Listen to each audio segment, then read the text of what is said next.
دیکھیں 52% اس ملک میں خواتین ہیں. اگر خواتین کا یہ استحصال کرتے ہیں تو پھر آپ اندازہ کر لیجئے گا ان ایوانوں کو منہدم کر دیں پھر. اور پاکستان کی یہ دیکھیں یہ مائیں بہنیں بیٹیاں ہماری جو ہیں یہ ماشاءاللہ یہ ہمارا سرمایہ ہے. اگر ہم انہیں مین اسٹریم لائن میں نہیں لے کر آئیں گے نیشن بلڈنگ کی تو پھر کیسے ملک اٹھے گا, کیسے ترقی کرے گا. اور یہ استحصال بند ہونا چاہیے عورتوں کے ساتھ جو ہے. تو کیا اگر کھوسا صاحب آپ لوگوں کو نشستیں مل جاتی ہیں مخصوص تو اس کے باوجود بھی کیا آپ کو لگتا ہے کہ آپ حکومت بنا سکیں گے؟ دیکھیں حکومت ہم بالکل 100% 2/3 لوگوں نے پاکستان کے عوام نے عمران خان کو اور پاکستان تحریک انصاف کو ووٹ دیے ہیں. یہ ہمارے فارم 45 کے مطابق جو ہے ہمارا جو مینڈیٹ ہے عوام کا, چوری کرنا, ڈاکہ مارنا, پہلے تو دولت لوٹتے رہے ہیں یہ جا کے لندن میں جو ہے وہاں سنیچ کرتے رہے ہیں. اب مینڈیٹ لوگوں کا بھی چرانا شروع کر دیا ہے, تو یہ مینڈیٹ چرانا بند کر دیں, لوگوں کے غیظ و غضب سے ڈریں. کیا ان کو 8 فروری کا لوگوں کا بڑا واضح 2 ٹوک جو ہے وہ فیصلہ نظر نہیں آیا کہ لوگوں نے ان کو مسترد کیا ہے؟ نہ صرف ان چوروں ڈاکوؤں لٹیروں کو مسترد کیا ہے بلکہ ان کے سہولت کاروں کو بھی مسترد کیا ہے. لیکن کھوسا صاحب اگر پنجاب میں وزیر اعلیٰ پنجاب بن چکی ہیں مریم صاحبہ, وفاق میں تو پاسبل ہی نہیں ہے. پاکستان کی تاریخ رہی ہے جو پنجاب میں حکومت بناتا ہے وفاق میں انہی کی حکومت ہوتی ہے. پنجاب میں اگر چوری سے مینڈیٹ, چرائے ہوئے مینڈیٹ پہ فراڈ کی بنیاد پر اگر کوئی حکومت میں آتا ہے, اس کی نہ اخلاقی کوئی جواز ہے, نہ قانونی اور آئینی جواز ہے, اور اس پر عمارت کیا مرکز میں بھی بن سکتی ہے. تو پھر تو غلام ہو گئے نا یہ 25 کروڑ عوام. اوپر آ گیا چچا صاحب اور نیچے بھتیجی بیٹھ گئی ہے. اور پاپائے روم جو مفرور تھے, سزا یافتہ تھے, وہ لندن سے جس طرح تاج پوشی کے لیے آئے تو پھر لندن پلان تو خان صاحب کا ثابت ہو گیا. خان تو یہی کہہ رہا ہے کہ یہ لندن پلان کتابیں سب کچھ کیا جا رہا ہے اور ہو رہا ہے اس ملک پر. غلامی کا توق جو ہے وہ لوگوں نے 8 فروری کو توڑ کے پھینک دیا ہے. اب اتنا آسان نہیں ہے کہ لوگوں کو پھر آپ جو ہے بابا سلاسل کر کے زنجیروں میں بند کر کے. ہماری عورتیں بھی, مائیں بہنیں بیچاری, ڈاکٹر یاسمین کو دیکھیں وہ, اور اسی طرح صنم جو ہیں وہ ہماری ابھی تک کئی مہینوں سے وہ بیچاری جیلوں میں سڑ رہی ہیں. تو کیا یہ ہم نے کرنا ہے؟ یہ انصاف دینا ہے اس ملک کو؟ ایک ملک کو 25 کروڑ عوام کا قید خانہ بنا دینا ہے؟ تو اس لیے یہ نظام اس طرح نہیں چلے گا. تو 29 فروری کو اگر علمبرداری کی تقریب ہوتی ہے, اجلاس بلایا جاتا ہے, تو کس طریقے سے آپ وہاں پر ٹف ٹائم دیں گے؟ آج ہماری میٹنگ ہے, نشست ہے 12 بجے خیبر پختونخوا ہاؤس میں پارلیمنٹیرین کی, وہاں فیصلہ ہوگا.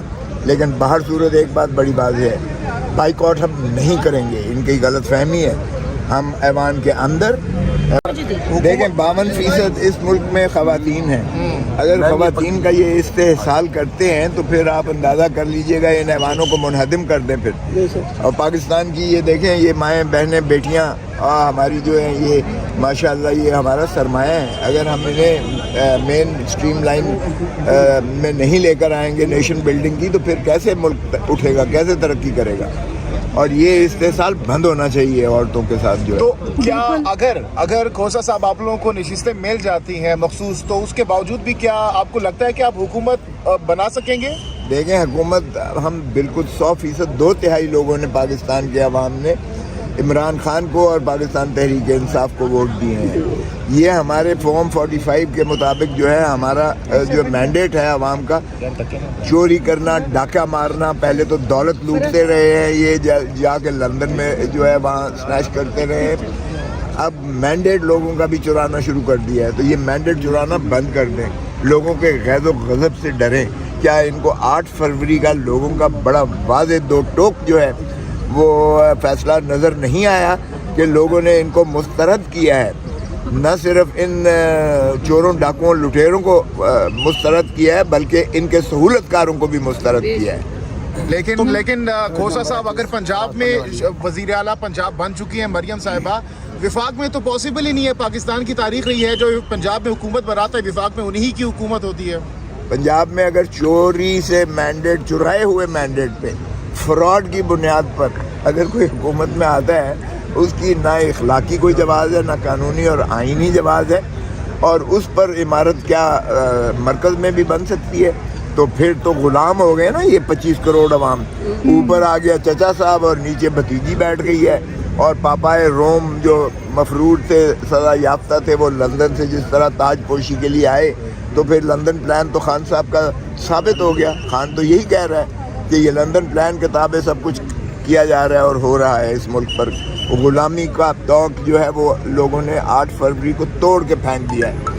اب اتنا آسان نہیں ہے کہ لوگوں کو پھر آپ جو ہے پابا سلاسل کر کے زنجیروں میں بند کر کے. ہماری عورتیں بھی, مائیں بہنیں بیچاری, ڈاکٹر یاسمین کو دیکھیں وہ, اور اسی طرح صنم جو ہیں وہ ہماری ابھی تک کئی مہینوں سے وہ بیچاری جیلوں میں سڑ رہی ہیں. تو کیا یہ ہے ہم نے کرنا ہے؟ یہ انصاف دینا ہے اس ملک کو؟ ایک ملک کو 25 کروڑ عوام کا قید خانہ بنا دینا ہے؟ تو اس لیے یہ نظام اس طرح نہیں چلے گا. تو 29 فروری کو اگر حلف برداری کی تقریب ہوتی ہے, اجلاس بلایا جاتا ہے, تو کس طریقے سے آپ وہاں پر ٹف ٹائم دیں گے؟ آج ہماری میٹنگ ہے, نشست ہے 12 بجے خیبر پختونخوا ہاؤس میں پارلیمنٹیرین کی, وہاں فیصلہ ہوگا. لیکن باہر صورت ایک بات بڑی واضح ہے, بائیکاٹ ہم نہیں کریں گے. ان کی غلط فہمی ہے. ہم ایوان کے اندر, ایوان کے باہر, اور ہم سارے پاکستان میں جو ہے اور دنیا ساری میں احتجاج کریں گے. اور دنیا ساری اس بات کی شاہد ہے, گواہ ہے کہ پاکستان کا مینڈیٹ صرف عمران خان کے حق میں اور پی ٹی آئی کے حق میں آیا ہے. اور پاکستان کے عوام نے بڑا واضح فیصلہ دیا ہے کہ عمران نہ دہشت گرد ہے, نہ عمران غدار ہے. عمران کا 9 مئی کے جو ہے بیانیے کو بھی مسترد کیا ہے عوام نے. عوام نے سزائیں بھی مسترد کی ہیں عمران خان کی, اور عوام کا یہ تقاضا ہے کہ اسے فوری رہا کیا جائے تاکہ وہ دوبارہ وزیر اعظم اس ملک کا بنے.